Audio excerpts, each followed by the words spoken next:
Bismillahirrahmanirrahim. Assalamualaikum warahmatullahi wabarakatuh. Selamat pagi semuanya. Salam sejahtera untuk kita semua. Sebelumnya perkenalkan, nama saya Fahmi Nur Hidayatullah.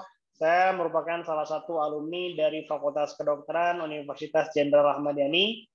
Insya Allah pada kesempatan kali ini saya akan sedikit mempresentasikan sebuah karya tulis ilmiah yang berjudul Correlation of Left Ventricular Mass Index on Echocardiography with Thorax Photo in Hypertensive Patient at Dustira Hospital, Cimahi. Oke. Yang pertama akan saya mulai dari introduction atau pendahuluan. Yang pertama mulai dari latar belakang. Seperti yang kita ketahui bahwa hipertensi merupakan salah satu bagian dari non-communicable disease atau penyakit tidak menular. Sampai saat ini, penyakit tidak menular ini masih menjadi penyebab terbesar pada kematian, yang mana diprediksikan akan terus meningkat prevalensi tersebut. Diketahui pada tahun 2016 di Jawa Barat ditemukan sebanyak 790.000 orang yang menderita hipertensi yang tersebar ke 26 kota, termasuk di Cimahi, ya dengan persentase 2,96%. Jadi cukup besar juga ya. Jadi hipertensi ini merupakan salah satu penyakit tidak menular yang harus kita perhatikan, harus kita waspadai. Seseorang atau pasien dapat kita katakan ini mengalami hipertensi jika pada pemeriksaan tekanan darah didapatkan systolic blood pressure-nya lebih atau sama dengan dari 140 mm air raksa, dan atau tekanan darah diastoliknya lebih dari sama dengan 90 mm air raksa. Nah, seperti yang kita ketahui, hipertensi ini memiliki banyak komplikasi. Ya, memiliki banyak komplikasi yang dapat merusak beberapa target organ. Salah satunya adalah organ jantung, yang mana bisa menyebabkan suatu kondisi left ventricular hypertrophy atau kita sebut dia LVH. Nah, LVH ini dapat terjadi karena tekanan darah yang sangat tinggi terus-menerus menyebabkan overwork dari jantung kita sehingga menyebabkan lama-kelamaan otot jantung kita mengalami hipertrofi atau penebalan. Nah, kondisi LVH ini dapat kita periksa melalui berbagai cara. Bisa dengan cara ekokardiografi dan juga dengan thorax photo.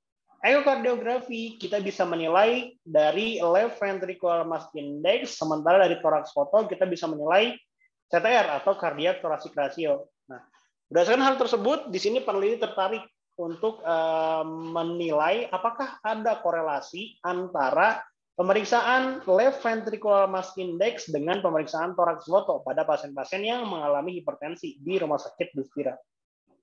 Nah, berdasarkan hal tersebut, di sini peneliti membagi menjadi beberapa rumusan masalah. Yang pertama adalah apakah atau bagaimanakah karakteristik umum pada pasien-pasien hipertensi di Rumah Sakit Dustira, baik itu dari gambaran ronsen toraks, chest X-ray, ataupun dari pemeriksaan ekokardiografi, ataupun dari segi usia, jenis kelamin, dan juga derajat hipertensi. Lalu yang kedua, bagaimana hasil dari left ventricular mass index dari pemeriksaan ekokardiografi pada pasien hipertensi. Lalu yang ketiga, bagaimana hasil pemeriksaan chest X-ray pada pasien hipertensi di Rumah Sakit Dustira. Dan yang terakhir, apakah terdapat korelasi antara pemeriksaan ekokardiografi dengan pemeriksaan chest X-ray pada pasien hipertensi di Rumah Sakit Dustira. Oke. Pada penelitian ini, selanjutnya saya akan membahas tentang metodologi atau metode penelitian. Pada penelitian ini, saya mengambil desain penelitian dengan metode analitik research observational dengan metode cross-sectional. Yang mana data pada penelitian ini saya ambil dari data sekunder yang berasal dari rekam medis pada periode Januari sampai Desember tahun 2019.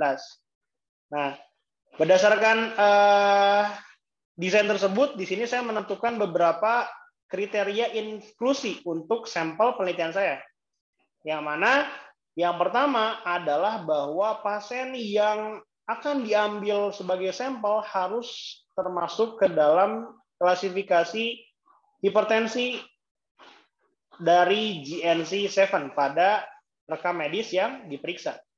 Lalu yang kedua, pasien tersebut harus sudah dilakukan pemeriksaan ekokardiografi dan terdapat nilai left ventricular mass index. Lalu yang ketiga, pasien tersebut harus sudah dilakukan pemeriksaan chest X-ray, baik itu posterior anterior ataupun anterior posterior. Lalu yang terakhir, pada rekam medis itu disertakan adanya jenis kelamin dan juga usia. Lalu dari sampel tersebut, di sini peneliti telah melakukan perhitungan jumlah sampel dan akhirnya didapatkan hasil 38 orang sebagai sampel, yang mana di sini peneliti melakukan pengambilan sampel menggunakan metode non-probability sampling, yaitu lebih spesifiknya lagi consecutive sampling, yang mana di sini peneliti mengambil sampel sesuai dengan kebutuhan dari penelitian ini, dari kriteria inklusi yang telah disebutkan oleh peneliti sebelumnya. Oke. Lalu selanjutnya analisis data. Di sini yang pertama peneliti melakukan analisis univariat yang mana mendeskripsikan karakteristik dari sampel mulai dari jenis kelamin, usia, derajat hipertensi, lalu dari pemeriksaan ronsen toraks, yaitu pemeriksaan CTR-nya atau cardiac thoracic ratio-nya, dan juga pemeriksaan echo-nya atau pemeriksaan left ventricular mass index-nya. Selanjutnya peneliti melakukan analisis bivariat, yaitu untuk menilai korelasi antara dua variabel tersebut, apakah terdapat korelasi atau tidak, menggunakan Pearson test yang mana sebelumnya telah dilakukan uji normalitas menggunakan uji Shapiro-Wilk, karena di sini jumlah sampelnya kurang dari 50. Oke, selanjutnya hasil dari penelitian ini yang pertama mulai dari karakteristik sampel penelitian. Dari 38 sampel berdasarkan jenis kelamin di sini didapatkan sebanyak 55,3% itu adalah seorang perempuan. Lalu sebanyak 44,7% seorang laki-laki. Lalu dari kelompok usia, di sini peneliti membagi menjadi 5 kelompok usia. Yang pertama, usia 35-44 tahun, ini sebanyak 18,4%. Lalu usia 45-54 tahun, sebanyak 15,8%. Usia 55-64 tahun, sebanyak 36,8%.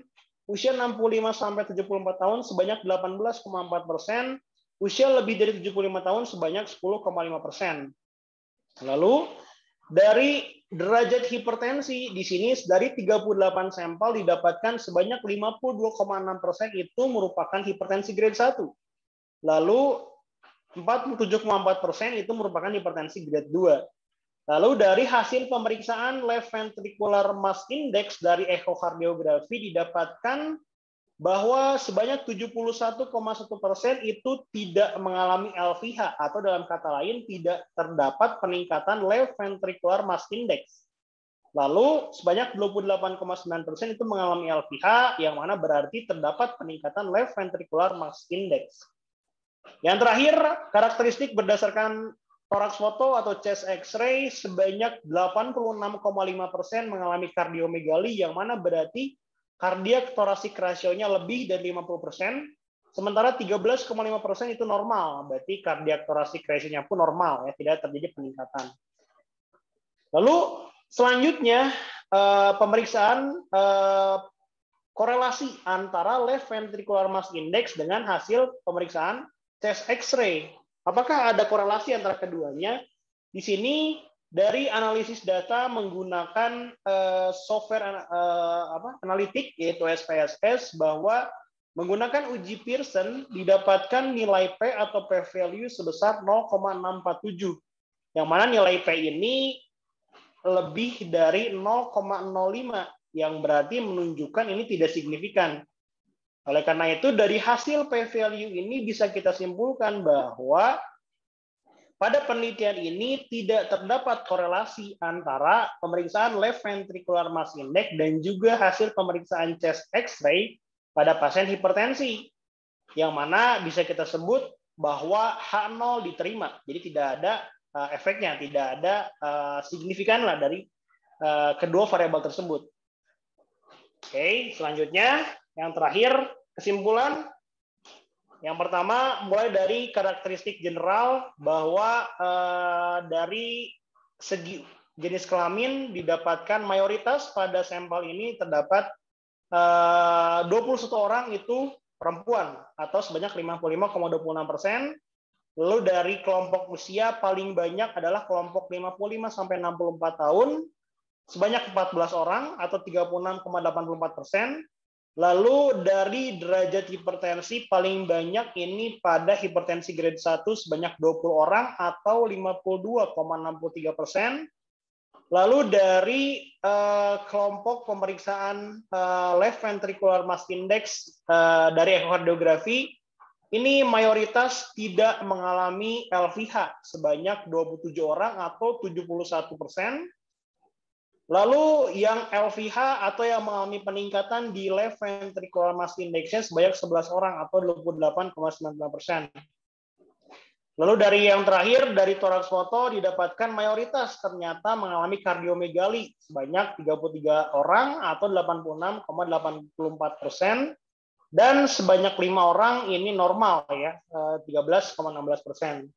Dan yang terakhir, kesimpulan yang terakhir bahwa di sini tidak ada korelasi antara left ventricular mass index dari pemeriksaan ekokardiografi dengan pemeriksaan tes X-ray atau chest foto pada pasien hipertensi di Rumah Sakit Dustira periode Januari sampai Desember tahun 2019 karena didapatkan nilai p-value pada analisis uji Pearson didapatkan 0,647 lebih dari 0,05 yang berarti tidak signifikan. Oke, yang terakhir saran untuk beberapa penelitian ke depannya adalah yang pertama diharapkan penelitian ini dilanjutkan dengan jumlah sampel yang lebih banyak. Lalu yang kedua diharapkan pada penelitian selanjutnya pun perlu kita cari apa saja efek lain yang dapat mempengaruhi LVH. Jadi bukan hanya hipertensi, mungkin bisa karena kronik hipertensi atau mungkin adanya perbedaan antara pria dan wanita. Itu pun perlu digali lebih lanjut apakah ada faktor lain yang dapat mempengaruhi kejadian left ventricular hypertrophy.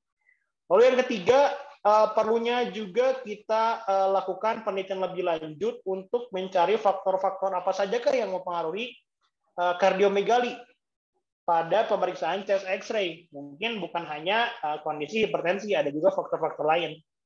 Jadi sangat disarankan untuk dilakukan penelitian lebih lanjut agar terus berkembang mengenai adakah korelasi antara left ventricular mass index dengan pemeriksaan chest X-ray pada pasien hipertensi. Mungkin cukup sekian yang bisa saya sampaikan, kurang lebihnya mohon maaf. Terima kasih banyak atas perhatiannya. Selamat pagi. Assalamualaikum warahmatullahi wabarakatuh.